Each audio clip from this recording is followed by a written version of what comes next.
जबलपुर में सबसे बड़ी समस्या तो यातायात की है।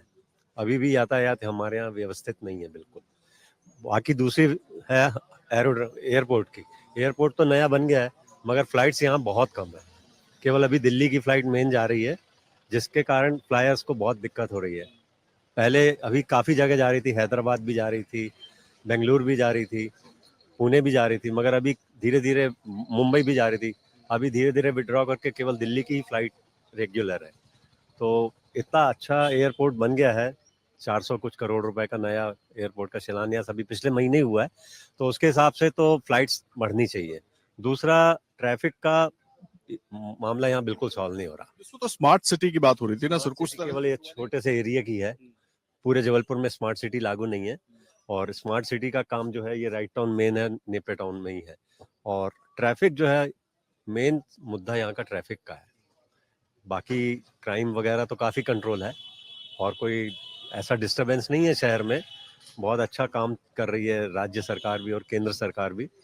मुख्य मुद्दा ट्रैफिक का अगर यहाँ थोड़ा व्यवस्थित किया जाए, और जैसे अभी फ्लाईओवर एक बन रहा है, काफ़ी उससे कंट्रोल होगा। ऐसे ही फ्लाईओवर और बनने चाहिए छोटे छोटे। अभी एक कटंगा में बन रहा है, वैसे ही एक 2-3 और कम से कम बनने चाहिए, जिससे कि ट्रैफिक डाइवर्ट हो जाए। रद्दी चौकी से हो, गमापुर हो, इस तरफ मतलब ट्रैफिक इतना ज़्यादा है कि आदमी परेशान हो जाता है। ये बहुत अहम समस्या है, क्योंकि ज्यादातर शहरों में हमने देखा ट्रैफिक को लेकर बहुत सारे इश्यूज हैं। सर, आपका शुभ नाम? मैं मनोज खंडेलवाल। अनुज जी, क्या है इस वक्त जबलपुर में चुनावी मुद्दे आप लोग चर्चा भी करते होंगे, और लगातार जिस तरीके से भाषणबाजी हो रही है, अलग अलग नेता अलग अलग जगह पहुंच रहे हैं, जो मुद्दे उठा रहे हैं, कैसे आप लोग उसको देख रहे हैं? क्या होने वाला है लोकसभा में, या क्या लगता है? मोदी जी आएंगे, क्योंकि मोदी जी पूरे देश में बहुत अच्छा काम कर रहे हैं, ईमानदार छवि है। और जो मोदी जी के कैंडिडेट जो उनने चुने हैं देश में, वो सभी साफ सुथरी छवि के हैं, बेदाग छवि के हैं। पहले भी जो सांसद जी थे, छवि बेदाग थी। अभी भी जो नया कैंडिडेट उनने चुना है, उनकी छवि भी न्यूटन क्लीन साफ सुथरी है, बैकग्राउंड कोई खराब नहीं है। तो मोदी जी जो भी देश में कैंडिडेट चुन रहे हैं, नए कैंडिडेट जिस पे भी दांव लगा रहे हैं, वो साफ सुथरी छवि के हैं। और आएंगे मोदी जी, 400 पार सीट आएंगी। कांग्रेस ने जो दांव लगाया है तो उस पर तो मुझे पता नहीं है। बस ऐसे कौन से मुद्दे हैं मोदी जी के, जो अभी वो आप सुन रहे होंगे भाषण उनके, या ऐसे कौन से काम है मोदी सरकार के पिछले 10 साल के या 5 साल के, जो आपको लगता है कि वो और आगे बढ़ने चाहिए और होना ही चाहिए? अभी मोदी जी ने जो वहां पे महाराष्ट्र में भाषण दिया है कि अब जो भारत में मैं काम करूंगा इन 5 सालों में 1000 साल का करूंगा। और अभी मोदी जी जो काम कर रहे हैं, पूरे देश में सड़कें बहुत अच्छी हो गई, ट्रेन ट्रैफिक बहुत अच्छा हो गया, फ्लाइट्स बहुत अच्छी हो गई हैं। मतलब देश में सभी जगह काम हो रहा है। गुंडे मावली जो योगी जी काम कर रहे हैं, है ना, गुंडे मावली सब राज खत्म हो रहा है। पुलिस का भी उतना वो नहीं रह गया भाई, इंस्पेक्टर राज खत्म हो गया है। जीएसटी ला गया, जीएसटी आने से बहुत देश को, एक व्यापार को बहुत छवि मिली। मोदी जी ने व्यापारियों के लिए बहुत अच्छा काम किया है। किसी भी व्यापारी को बिना गारंटी के 3 साल की अगर जीएसटी रिटर्न भरता है तो 30% लोन इजीली विदाउट गारंटी मिलता है। तो व्यापारियों के लिए बहुत अच्छा काम कर रहे हैं। तो देश में व्यापार की स्थिति बहुत अच्छी आ जाएगी, और इन 5 सालों में जीडीपी 7% प्लस होगी, है ना। तो वो इससे अच्छा, अगर देश की जीडीपी अच्छी होगी तो आम आदमी को, सभी को राहत मिलेगी। गरीबी देश से जा ही रही है। मोदी जी सभी गरीबों को रोजगार वगैरह दे ही रहे हैं, सबको गरीबों को मकान दे ही रहे हैं। तो गरीबों को मकान दें। देश में जो पहले चाकू छोरेबाजी होती थी, गुंडागर्दी होती थी, लूट डकैती होती थी, आदमी मैला फेंक के लूट लेता था, रात को निकलना मुश्किल हो, वो सब देश में बंद हो चुका है। पिछले 5 सालों में आपने कहीं भी नहीं सुना होगा पूरे देश में कि डकैती पड़ी, लूट हुई, चाकू पड़ा, रिवॉल्वर से गोली मार दी। अभी हाल फिलहाल में भोपाल में ही डकैती की घटना हुई है।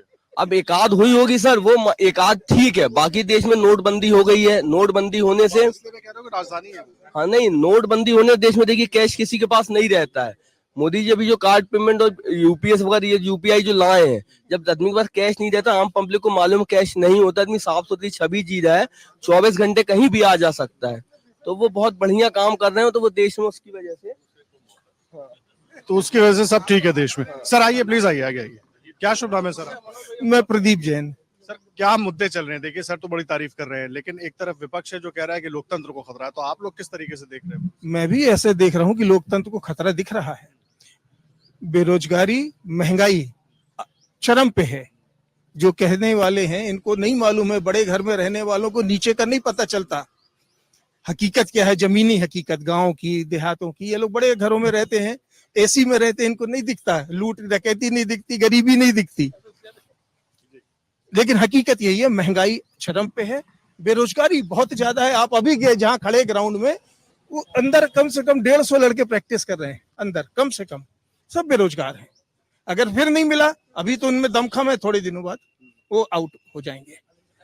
तो इन सब पे विचार करना चाहिए और ये मुद्दे बिल्कुल है ज्वलंत मुद्दे। इन पर बात हो रही है, आपको लग रहा है इस चुनाव में? हम तो देख रहे हैं कि नॉनवेज पर बात हो रही है, विपक्ष भी जो है उसी ट्रैप में आ जाता है, वो भी उसी पिच पर आकर खेलने लगता है।